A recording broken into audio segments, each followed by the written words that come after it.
Hello ways அனைவருக்கும் வணக்கம். இங்கு மக்கள் தொகை மிகவும் குறைவாக இருப்பதால நீங்கள் சென்று காட்டு விலங்குகளை பார்க்கலாம். ஆப்பிரிக்க கண்டத்துல ஒரு பெண் பிரதமராக நியமிக்கப்பட்ட ஒரே நாடு இதுதான். உலகின் சிறந்த வனவிலங்குகளை காண விரும்பினால் எந்த தயக்கமின்றி இந்த நாட்டுக்கு செல்ல வேண்டும். இந்த நாட்டிற்கு ஹாலிவுட்டுடன் நேரடி தொடர்பு உள்ளது. இன்று நான் ஆப்பிரிக்க கண்டத்தின் இரண்டாவது பெரிய நாட்டை பற்றி சுவாரஸ்யமான தகவலை வழங்க போகிறோம். நமீபியா குடியரசு. இந்த நாட்டின் எல்லையை நீங்க அட்லாண்டிக் பெருங்கடலிலும், இந்த நாடு அங்கோலா, போட்ஸ்வானா மற்றும் தென்னாப்பிரிக்காவும் எல்லையொட்டியுள்ளது. இந்த நாட்டின் மொத்த மக்கள் தொகை சுமார் 2.5 மில்லியன் ஆகும். மக்கள் அடர்த்தி மிகவும் குறைவு. இங்கு இன்னும் பல இடங்கள் உள்ளது என்பதை அறிஞ்சா நீங்க ஆச்சரியப்படுவீங்க. இந்த நாடு உலகின் மிகவும் பழமையானது. இது குறைந்தது 80 மில்லியன் ஆண்டுகள் பழமையானது என்று கூறப்படுகிறது. எனவே இந்த நாடு அந்த காலத்தின் பெயராலும் அழைக்கப்படுகிறது. அங்குள்ள மக்கள் பாலைவனத்தையே தங்கள் அடையாளமாக நம்புறாங்க. இந்த நாட்டில் மனிதர்களின் மக்கள் தொகை மிகவும் குறைவு. அந்த அளவுக்கு மிகப்பெரிய நிலவரப்பு. இங்கு நீங்கள் காட்டு விலங்குகளின் ஒரு பெரும் படையை காண்பீங்க. வனவிலங்குகளை காண வருவதற்கு இந்த நாடு சொர்க்கத்துக்கு சமம். வேறு எங்கும் காண முடியாத பல விலங்குகளை நீங்க இங்கே காணலாம். பெரும்பாலான நேரலை சேனல்கள் இது போன்ற நாட்டில் தான் படமாக்கப்படுது. நீங்க எப்போவாவது காம்கோர் பற்றி கேள்விப்பட்டிருக்கிறீர்களா? நிலக்கரி சுரங்க நகரம் இந்த நாடு ஒரு சுற்றுலாதலமா மாறியது. இதற்கு பின்னால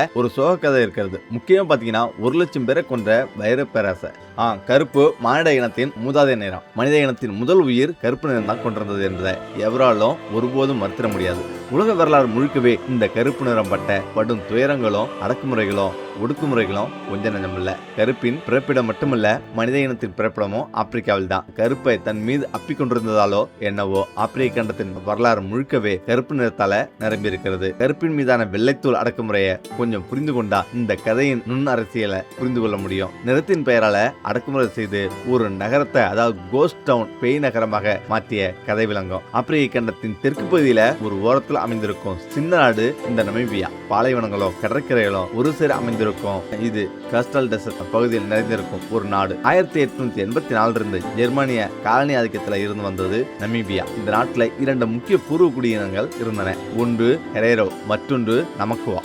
பல ஆண்டுகளாகவே ஜெர்மனிய பிடியிலிருந்து விடுதலை பெற இந்த 2 இனத்தினரும் தொடர் போராட்டங்களை நடத்தி வந்தாங்க. 1904 ஆண்டு ஜனவரி மாதத்துல சாமுவேல் மகரேரோ தலைமையில ஹெரேரோ மக்களும், ஹென்ரிக் விட்விட் தலைமையில நமக்குவா மக்களும் வெகுண்டு இருந்து ஜெர்மானியர்களுக்கு எதிராக கடுமையாக சண்டை செய்தாங்க. கடுமையாக நடந்த இந்த போராட்டத்துல வழியில் இருந்த ஜெர்மனிய பெண்களையும் குழந்தைகளையும் பாதுகாப்பாக அனுப்பி வைத்துவிட்டு ஆப்பிரிக்க குடிமக்கள் 150 ஜெர்மனிய ஆண்களை கொலை செய்தாங்க. இதனால பெருங்கோபம் அடைந்த ஜெர்மானியர்கள் கண்மூடித்தனமான முறையில பூர்வ குடிமக்கள் மீது தாக்குதல் நடத்தினாங்க. 20ஆம் நூற்றாண்டின் முதல் இன அழிப்பு இதுதான் என வரலாறு குறிப்பிடுகிறது. இந்த இன அழிப்புல 1,00,000க்கும் அதிகமான பூர்வ குடிகள் நேரடியாக கொலை செய்யப்பட்டாங்க.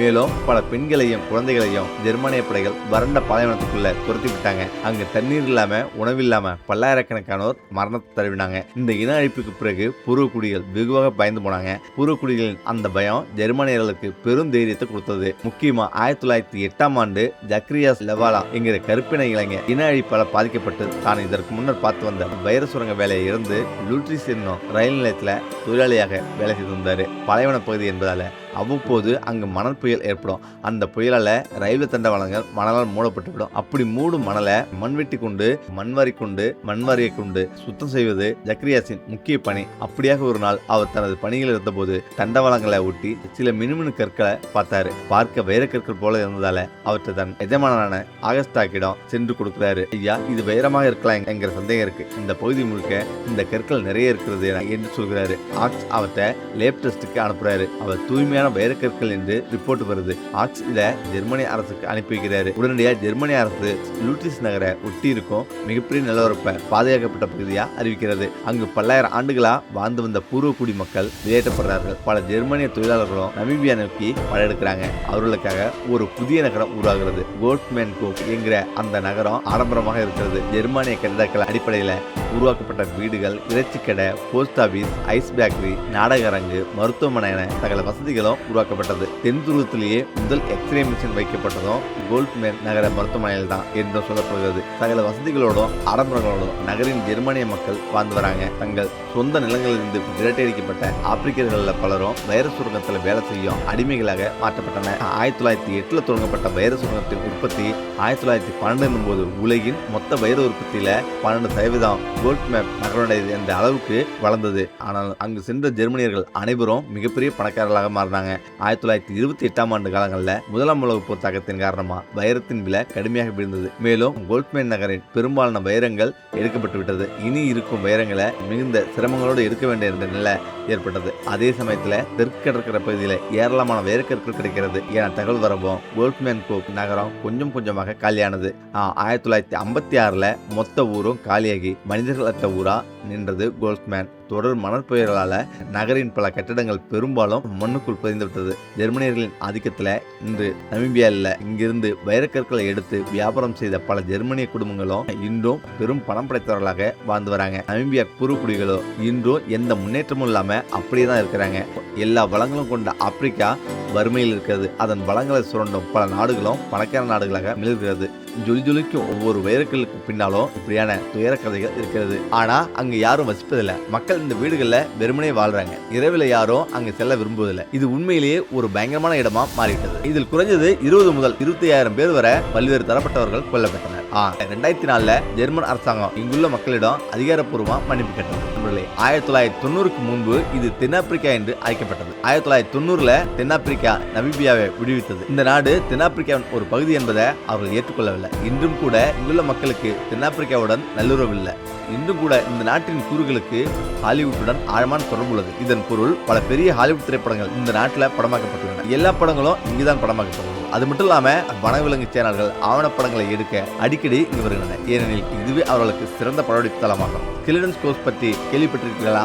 நமீபியாவில் உள்ளது என்று கடவுள் கோபத்தில் இந்த இடத்தை படைத்தார் என்று கூறப்படுகிறது. கடல் அலைகள் இங்கு மணலை சந்திக்கிறது. இந்த இடத்தில் நீங்கள் ஆயிரக்கணக்கான எலும்புக்கூடுகளை காணலாம். ஏராளமான எலும்புக்கூடுகள் இருந்தா நீங்க என்ன செய்ய முடியும்? இந்த இடம் மிகவும் பயங்கரமானது. இரவுல கடற்கரையை கடக்கும் போது இது ஒரு வித்தியாசமான இடம் என்பதை நீங்க உணர்வீங்க. ஸ்கெலிட்டன் கோஸ்ட் இங்கு பல ஆண்டுகளாக இது போன்ற கோட்டைகள் அப்படியே கிடப்பதை காணலாம். இந்த 2 இடங்களும் பேய் நடமாட்டம் உள்ள இடங்கள் என்று கூறப்படுவதை அறிஞ்சா நீங்க ஆச்சரியப்படுவீங்க. இங்கு இது போன்ற பல விஷயங்கள் நடப்பதாக நம்பப்படுகிறது. யாருடைய புரிதலுக்கும் அப்பாற்பட்ட இது போன்ற பல விஷயங்கள் இங்கு உள்ளன. அதனால்தான் இங்கு வருபவர்கள் மறுநாளே இங்கிருந்து கிளம்பி செல்கிறார்கள். இந்த நாட்டின் மிகப்பெரிய வருமான ஆதாரம் சுரங்க தொழில் என்பதை நான் உங்களுக்கு சொல்லுவேன். கனிம வளங்களை பொறுத்தவரை உலகின் பல்வேறு மூலைகளுக்கு அனுப்பப்படும் இது போன்ற பல விஷயங்கள் உள்ளது. இந்த நாட்டில் யுரேனியம் பெருமளவில் உற்பத்தி செய்யப்படுகிறது. இது உலகின் 5வது பெரிய யுரேனியம் உற்பத்தியாளர் என்று கூறப்படுகிறது. இங்குள்ள மக்களை பற்றி சொல்லப்படுவது என்னவென்றால் அவர்கள் அடிப்படையில் மிகவும் தனிமை விரும்பும் மக்கள். இதன் பொருள் இங்குள்ள மக்கள் யாருடனும் அதிகம் பழக முயற்சிப்பதில்லை. இதற்கு பல காரணங்கள் இருக்கலாம். ஆனா மிக முக்கியமான காரணம் என்னவென்றால் யாரையும் நம்புவதில்லை. நீங்கள் எப்போதாவது இந்த நாட்டுக்கு செல்ல விரும்பினா மிகவும் உதவிகரமான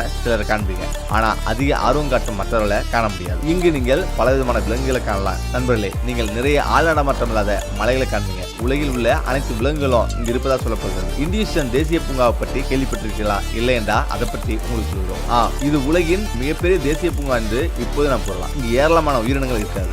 இது 22 சதுர கிலோமீட்டர் பரப்பளவில் பரவியுள்ளது. இங்கு நீங்கள் குறைந்தது 800 முதல் 900 விலங்குகளை காணலாம். இங்கு சிறுத்தைகள் உள்ளது. சிங்கம் மற்றும் சிறுத்தையின் இருப்பிடம் இங்கு உள்ளது. தாக்குதல் எங்கிருந்தும் வரலாம். ஆனா நீங்க அதிகம் பீதி அடைய தேவையில்லை. நீங்க ஏராளமான சுற்றுலா பயணிகளை காண்பீங்க. அதனால உங்களை நெருங்காது. இது இங்குள்ள மிக அழகான நகரமாகும். ஒரு விஷயம் என்னவென்றால் இந்த நகரத்தில் உள்ள இனிப்புகளுக்கு மிகவும் விசித்திரமான பெயர்கள் உள்ளது. ஒரு சர்ச்சைக்குரிய ஆப்பிரிக்க ஜனாதிபதியின் பெயரால் அழைக்கப்படும் சிலுவையாகும். உங்களால் நம்ப முடியாது. இந்த இடத்தின் தலைநகரான விண்டுஹோக்கிலிருந்து ஒரு சூப்பர் கூல் ரயில் செல்கிறது. 220 மைல் தூரத்தை கடந்து உங்கள் வாழ்க்கையில நீங்கள் கண்டிராத மிகவும் பரபரப்பான காட்சிகளை காணலாம். சொகுசு ரயில்கள் ஒன்று தி டெசார்ட் எக்ஸ்பிரஸ் என்று அழைக்கப்படுகிறது. இந்த ரயிலில் நீங்க பயணம் செய்யும் போது இயற்கை காட்சி எப்படி இருக்கு என்பதை அறிந்து கொள்வீங்க. இந்த ரயிலில் பயணம் செய்யும் போது 7 நட்சத்திர ஹோட்டல் இருப்பது போல உணர்வீங்க. சிறந்த உணவு, அற்புதமான ஒயின் கிடைக்கும். மேலும் நீங்க விரும்பும் அனைத்தையும் அனுபவிக்கலாம். இதன் பொருள் நீங்கள் கொண்டாட்டங்களை ஈடுபடும் போதே இந்த நாட்டின் காட்சிகளையும் கண்டு ரசிக்கலாம். நண்பர்களே, இந்த நாட்டு மக்கள் மிகவும் தைரியமானவர்களாக கருதப்படுகிறார்கள். இவர்கள் சுற்றுலா பயணிகளுக்கு நட்பானவராக இருந்தாலும் சில சமயங்களில் இங்கு சில விரும்பத்தக்காத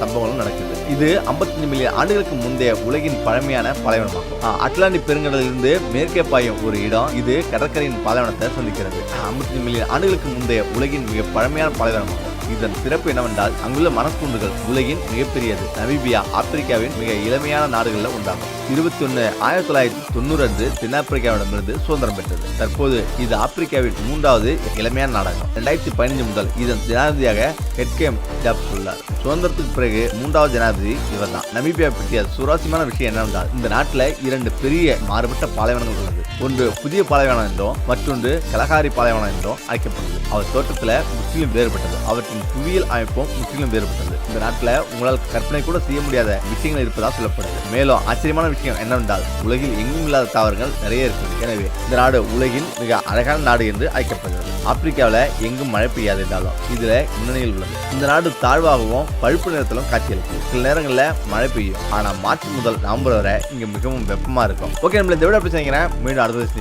நன்றி, வணக்கம்.